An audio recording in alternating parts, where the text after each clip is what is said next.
Hi, I'm Patricia Grabarek. And I'm Katina Sawyer, and welcome to the Worker Being Podcast.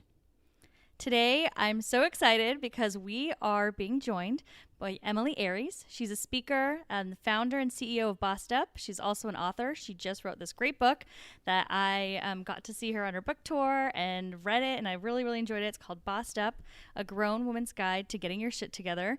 Emilie does a great job translating research into very, very approachable terms, something that Katina and I think can really learn from her. So thank you so much for joining us, Emilie. Thanks so much for having me. I'm a big Worker Being fan, so it's a delight to join you on the podcast. Well, we're very excited. Do you have anything else you want to share in terms of your background, kind of high level, before we dive into some more about Bossed Up and your journey? Yeah, well, the only other thing I just thought of actually is if you are currently listening to this podcast in your Apple Podcast player, look me up. I have a podcast called Bossed Up. That's BOSSED. UP, and every week we produce 2 episodes with tips and strategies and interviews to help you level up across work, love, and wellness. So just an idea for our podcast pals to subscribe while they're at it. Yeah, That's we love your great podcast. It's awesome. And we'd love for you to tell our audience, if they're not familiar, a little bit more about Bossed Up and what your mission is as an organization.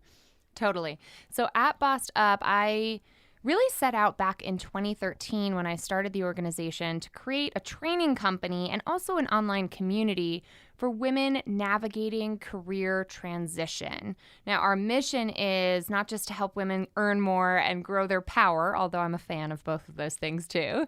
Our mission is to help women craft happy, healthy, and sustainable career paths, because I had a special eye towards avoiding burnout when I set out to start Bossed Up, because turns out this was the organization and community that I needed a few years earlier on in my career.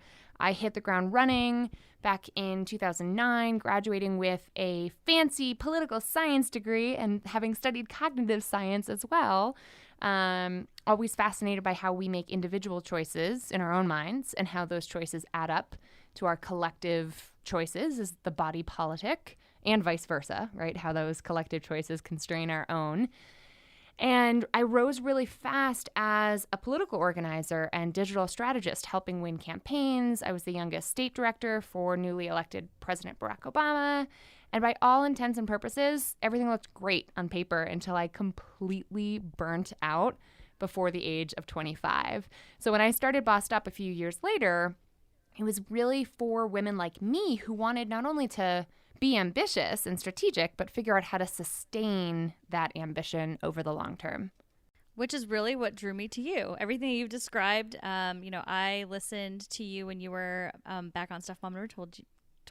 Why am I blanking on the last word? You got it. Stuff Mom Never Told You. Yeah, it's a mouthful. It's a total mouthful. But yeah, it was such a delight to co-host that for a while. So that's when I heard about Bossed Up, and I really thought that your journey was very interesting and very much aligned with obviously all the things that Katina and I are interested in, the research around wellness and burnout and how to avoid that and make organizations and work environments that are healthy and friendly towards employees so that they don't get to that state. So everything that you talked about in terms of why you were building Bossed Up was really exciting to me, because I wanted to get to know more about what your thoughts were there and how you were managing it and what your message was. And it's very much aligned with Worker Being and what our message is. And so it's really exciting to see all the cool things that you've been able to do with that. With that, my question for you is, what were your biggest learnings? So as somebody that's gone through this experience of being really burnt out and then having to shift, what are the biggest learnings that you would share with somebody? Yeah. Well, it's interesting, right? I mean, unfortunately, this topic is so relatable because it's so prevalent. It's really hard to identify burnout when it's everywhere, when it's become the norm in so many workplaces. It's like asking a fish to talk about water. Like we're swimming in it. It's everywhere. It's hard to see it when it's omnipresent. So I remember for me personally, I had gone from being a college athlete to spending 3 years working so hard that I felt like I couldn't go to the gym. I couldn't take time off. I wasn't that kind of a woman. I thought of myself as having been so identified with my career, and my identity was so wrapped up in achievement and working really hard and priding myself on, frankly, martyring myself for the cause, for the campaign, for the people I loved, that I kind of wore burnout as a badge of honor, which so many of us are conditioned to do. So the first thing I learned was that it is in fact possible to both be the kind of woman who takes a selfie from her yoga mat and makes herself a smoothie and be a badass, high-achieving, high-earning, powerful woman. Like, turns out they can be one and the same. And it took me acknowledging and actually, frankly, giving myself permission to use a cliche sort of example, put my oxygen mask on first, not only to be better able to help others, but also because we deserve some fucking oxygen. I don't know if I can swear on this podcast, but like, that's fine. We deserve oxygen too. And so really pushing back on the martyrdom mindset, which is something I spend quite a bit of time talking about in my book, that I think a lot of us as women in particular are conditioned to care for others before caring for ourselves. And frankly, that's a nice characteristic I'd love to see more men embrace. But to also see self-care as a strategic choice for one's career, not as this zero-sum game that so many of us are taught to think of it as. So the first big shift for me was letting go of this martyrdom mindset and seeing sustainable success as the thing to aim for. Not short-term profits, not short-term gains, not short-term career success. Like, what is the actual point if I'm just going to burn out 3 weeks from now, 3 months from now, 3 years from now? How can I put myself on a trajectory for long-term strategic growth? Yeah. And I think that's really awesome to be thinking about shifting that mindset, because what we see in the research on burnout as well is exactly what you're pointing to, that there can be whole cultures of overwork that exist within organizations where people actually compete to be the person that's working the most, even if they're not being the most productive. Right. It's like, it's not even about outcomes. Sometimes it's about the appearance of doing the most, of running the hardest, etc. Yeah. And also with women in particular, feeling like it's not okay to raise your hand and say, I'm done with, giving to other people, or I'm done with giving to this organization. I need to give back to myself. And it's kind of like being in a bad relationship. Like, Totally. if your orientation is that you want to just give and give and give, then you're not ever looking to receive from anybody. So you're not Right. able to sort of replenish that. So I love that sort of mentality. And I think people can benefit from kind of calling that out. How have you seen that shift in mindset affect your own wellness journey? Like, what kind of concrete changes have you made to your kind of daily structure that have helped you to support that shift? Yeah, well, interestingly, I think I realized early on in my career that it's really hard to be your own mirror. It's really hard to identify your own unconscious habits. Like, who can do that? And so I benefited early on by seeking out support in the form of cognitive behavioral therapy. And I don't even explain that as explicitly as I wish I had in the book, because there's still such a stigma around therapy, although I think Gen Z is getting this right. Gen Z is in therapy at higher rates than any other generation. And I think that's smart. I think it's part of our primary care to have mental wellness be part of our regimen. So I'm actually recently got back into therapy just because I'm navigating some big life transitions right now.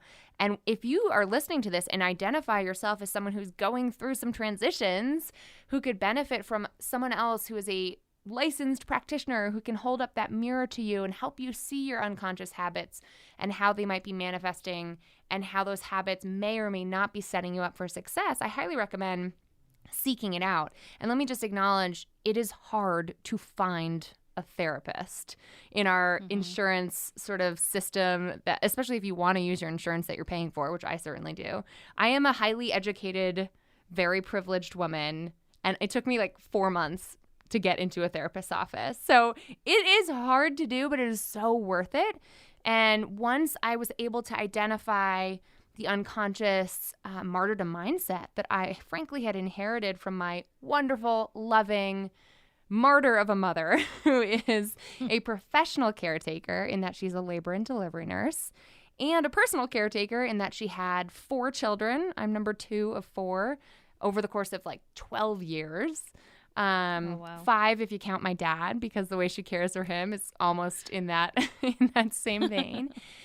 And so I was really able to work with a therapist to say, my habits are coming from a place that doesn't actually align with my goals. And getting really clear about my career goals enabled me to say no for the first time. No to that job opportunity, which was a great opportunity, a leadership opportunity, but it wasn't great for me. I didn't want to be a big fish in a small pond and stay in Rhode Island, where I'd been organizing for almost 3 years, and be an executive director of a statewide organization there.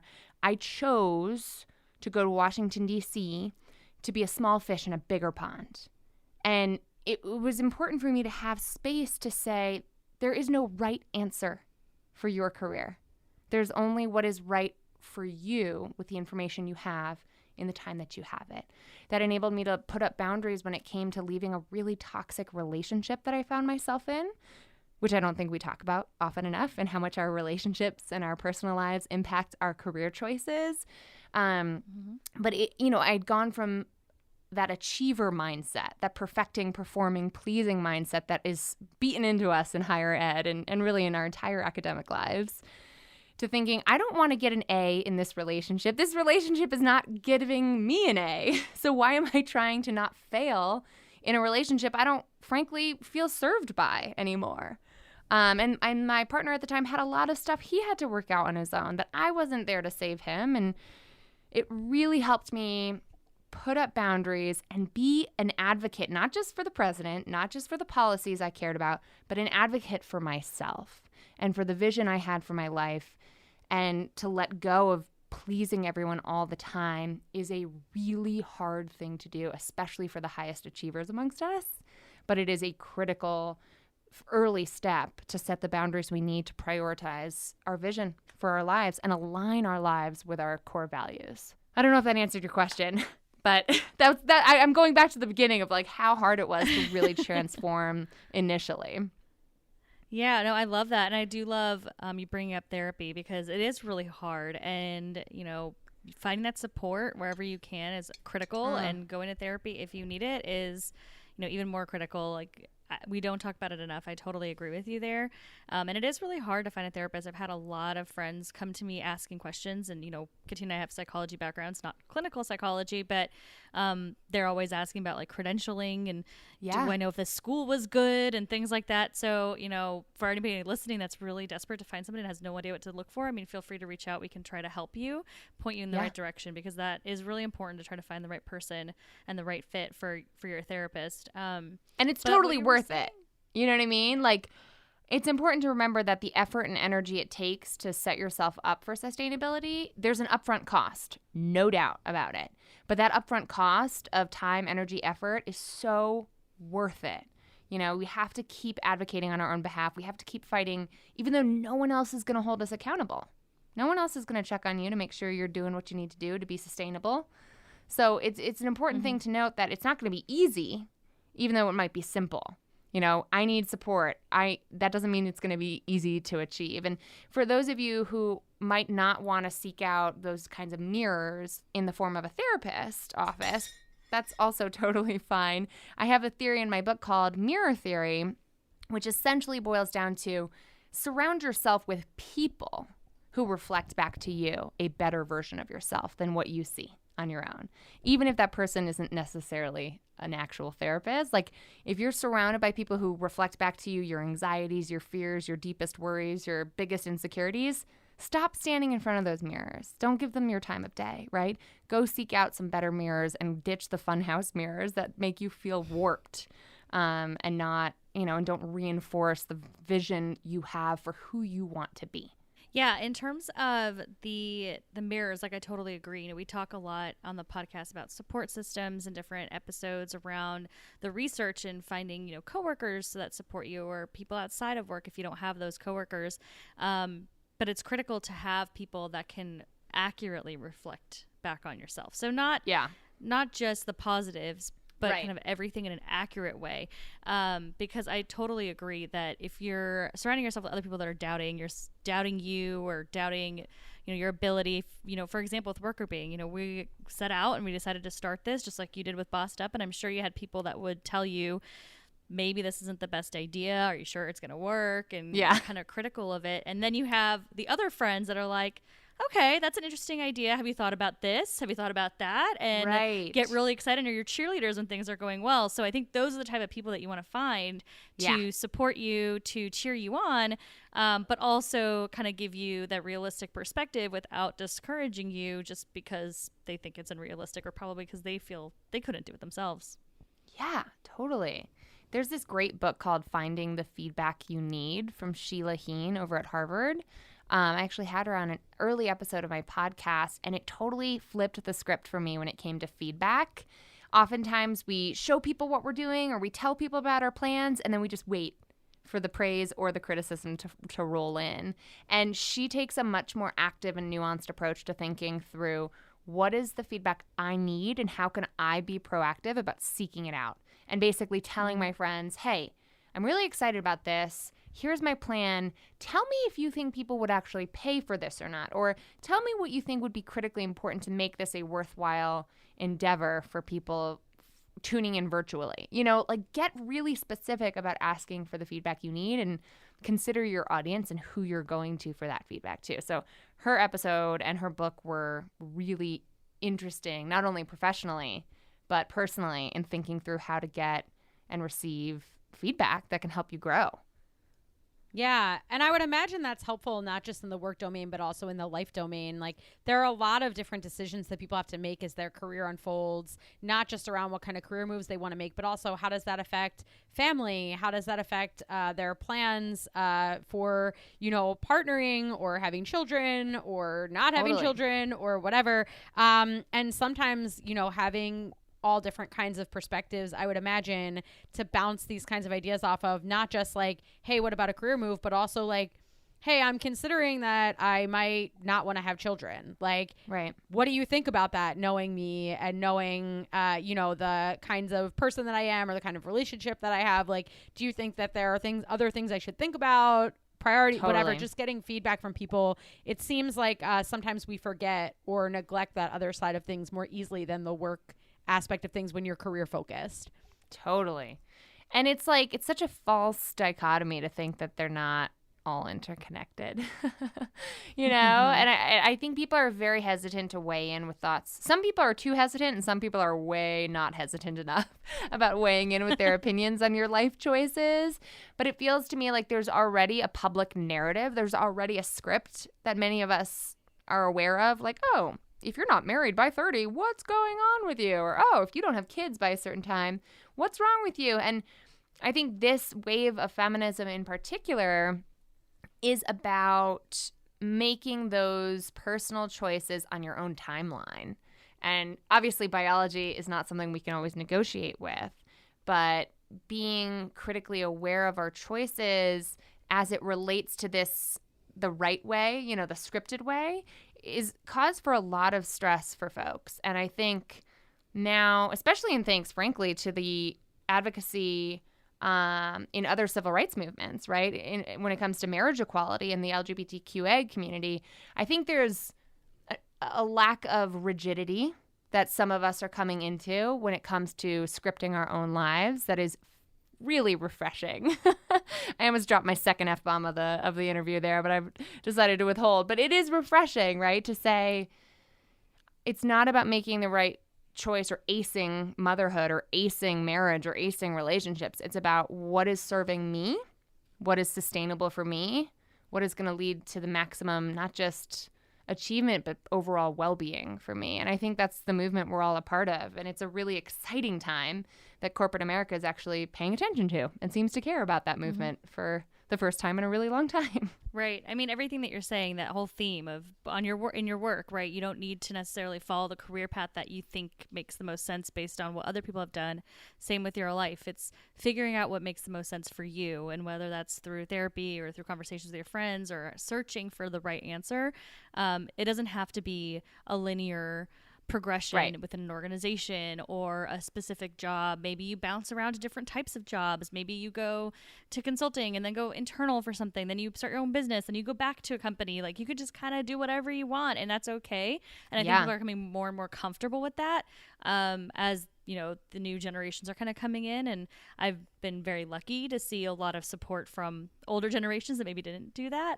Yeah. In my own personal experience, I know that's not always the case, but I think it's important just to have these conversations so that that whatever you think makes the most sense for you, you should do that. Right. You're working through that, and make sure that you're happy, and that will lead to overall wellness, right? We know that passion for your work and passion for what you're doing is related to wellness.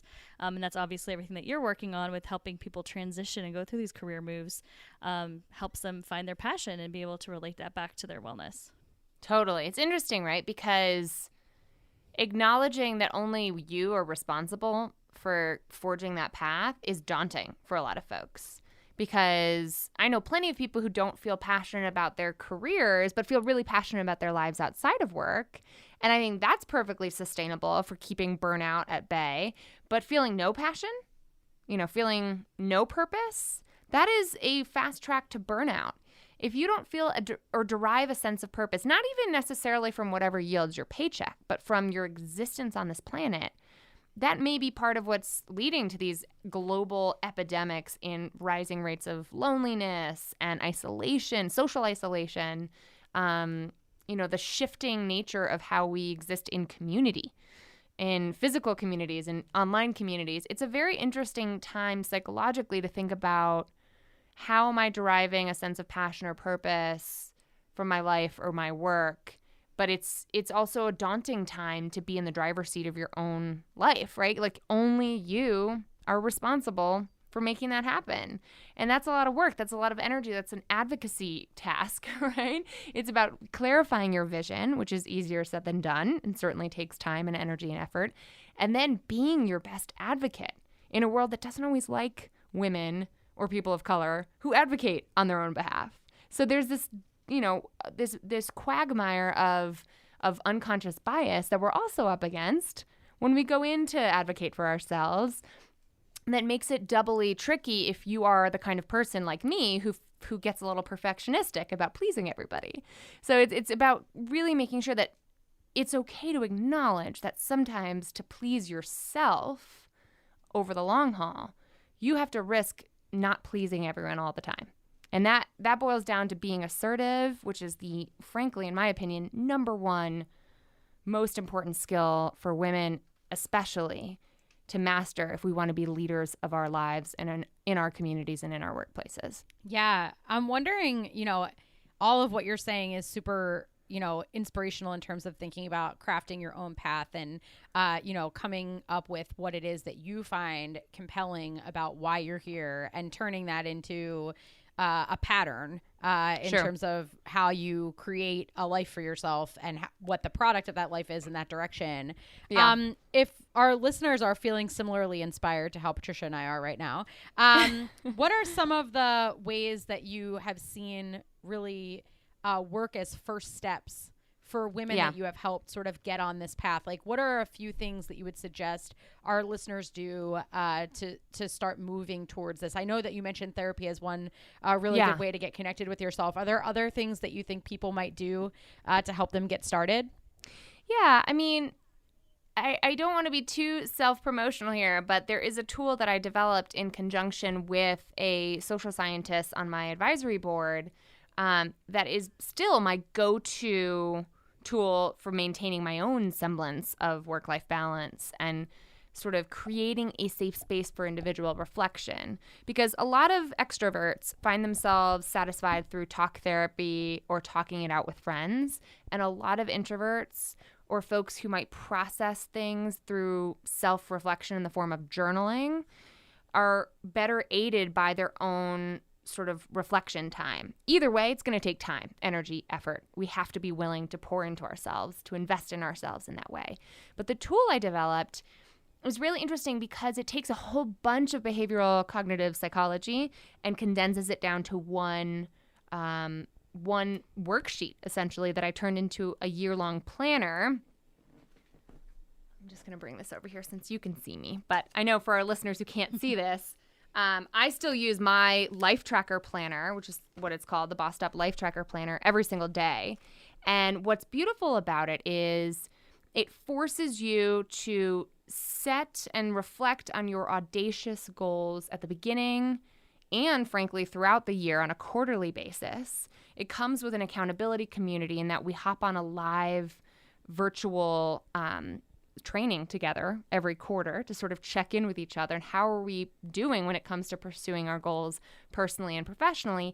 And then every single month, there's this one worksheet that it's really a methodology, this one methodology that results in clarifying your top objectives across work, love, wellness, and other goals like travel goals, personal finance goals, whatever doesn't neatly fit into those other 3 categories, because whose life is that clear?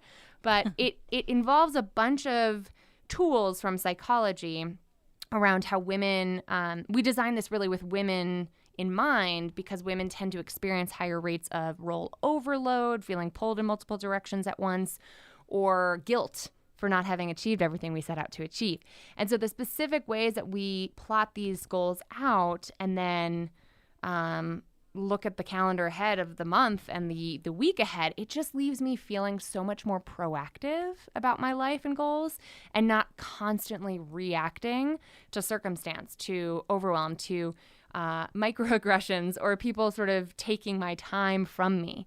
And that switch, whether you use the Bossed Up Life Tracker or any other goal tracking tool, being proactive about setting boundaries so that you have the time and energy and space to clarify and then pursue and prioritize your goals, that sense of proactivity equals agency. It leaves you feeling like you are in the driver's seat of your life, and that is game-changing for anyone who wants to prevent burnout or just get in the, be the boss of their life and career. Yeah, there's so much research behind it. Obviously, based on what you said, you did a lot of that research to build the life tracker.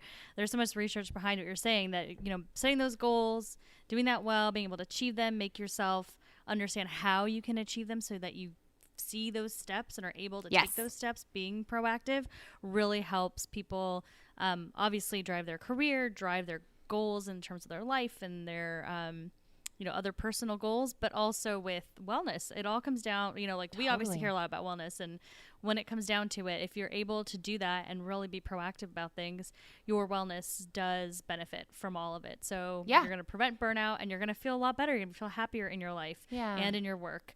If you're able to do that. So that's a fun tool. I actually saw on Instagram you've been taking votes on the cover of the next one. Yes, is that right? Our 2020 Life Tracker planners are coming out very soon for pre-order, and every year we pride ourselves on coming up with a few different gorgeous designs, and I'm really excited for the covers that we have planned for 2020. The theme of this year, 2019, has been Year of Fun, so we've been doing a lot of programming and focus on encouraging our women to prioritize fun as a strategy, not only for happiness, but also increase creativity and productivity, and seeing fun as not a negative that detracts from your career, but actually a positive that results in more creative problem solving and just happiness and creativity overall. The next theme for 2020 that we're working on is, in a word, adventure. So we're encouraging women to embrace adventure and look and basically reframe the unexpected, which is constantly happening to us, right? Always things are coming up. Every day things are coming up. And reframing that as, instead of just problem solving, as sort of seeing it as an adventure and seeing your year ahead as a grand adventure and planning for it and getting excited about it, but also staying nimble, right? Staying on your toes emotionally and psychologically and career-wise, staying nimble, because frankly, the headlines aren't great for 2020 already. And who knows when this supposed recession will hit, because they've been talking about it in the press for over a year. But if we are going to be dealing with some hardships, your psychology can either help you or harm you, and how you bounce back from setbacks and how you frame bad things when it happens to you is just as important as the bad thing that happened. So Adventure awaits in 2020, and our covers this year reflect that mood and that vibe in a classic bossed up way, which is really, really fun and fresh. And I'd love for your listeners to check them out because they're going to be for sale very soon at bossedup.org/shop. Awesome. Yeah, resiliency is a big theme. That's what it sounds like. So really going Yes. to resiliency. Absolutely. Absolutely. And it's funny. I love how you two hear all the research behind what I'm doing. Everything I do, all the choices we make are very research driven. And I try to use language that's, like you said, as approachable and preferably fun as possible. Yeah, Which we we're learning a are lot. trained. Yeah, we're trained to hear those pieces. It's great. I love it. Yeah. Is there anything else that you want our listeners to know about how to find you or things that they should check out before we move on to our final fun question for you? Ooh, yeah. Honestly, the best way to get up to speed with the whole Bossed Up journey and the company and the community I've built is if you find yourself wanting to be proactive about plotting out your next steps for your career and life, or really feel like you're drowning and you're burning out and you want a no bullshit guide to getting out of burnout and being your own best advocate, my new book, Bossed Up, is the place to start. It's available on Amazon. It's at Barnes & Nobles. It's at a bunch of independent bookstores, and you can learn all about it at bossedup.org/book. So I highly recommend you start there, and it'll get you up to speed. And there's an online community to join at bossedup.org while you're there, and I'd love to be friends. Perfect. We are your friends, so everyone can join us and all be friends together. Yeah, absolutely.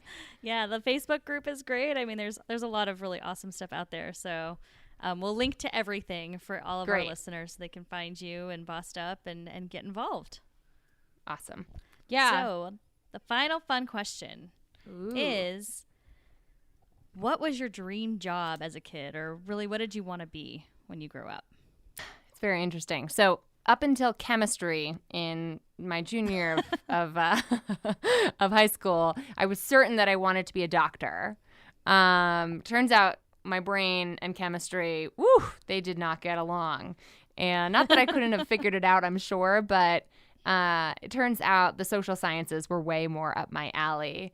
And it's funny, the other concurrent dream I had, besides being a prolific doctor, was to be a Broadway actress.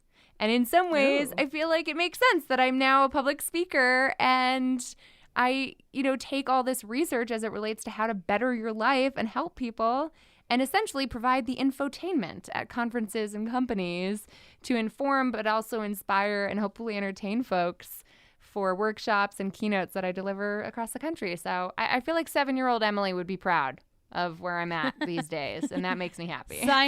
Science on Broadway by Emilie Aries. What a combination. Maybe that's what we should start working on, the Hamilton of positive psychology. Yeah. That'd Perfect. be awesome. Now we just need someone to write the music because, my gosh, right. Allie, our producer, she is a music degree. There we go. There you go. Dream team. Got it. Mark my words. You heard it here there first, we go. folks. If Lin-Manuel Miranda's listening. Coming soon. I love it. Well, thank you so much for being with us, Emily. We really, really appreciate it. This has been awesome. We know our listeners will love learning more about you, and we just are really grateful for your time. Likewise. Thanks so much for having me, Katina and Patricia. It's been a blast. Shout out to all the worker bees out there. I'm excited to stay connected. Thank you so much to Emily for joining us. We really appreciated her time. She has a really awesome community on Bossed Up, so please go check her out at bossedup.org. Her social media is also bossedup.org. So we'll include all the links in the show notes, so feel free to go in there. And of course, we'd love to hear from you as well. So you can find us at workerbeing.com. You can email us at workerbeing@gmail.com and on social media at workerbeing. Thanks.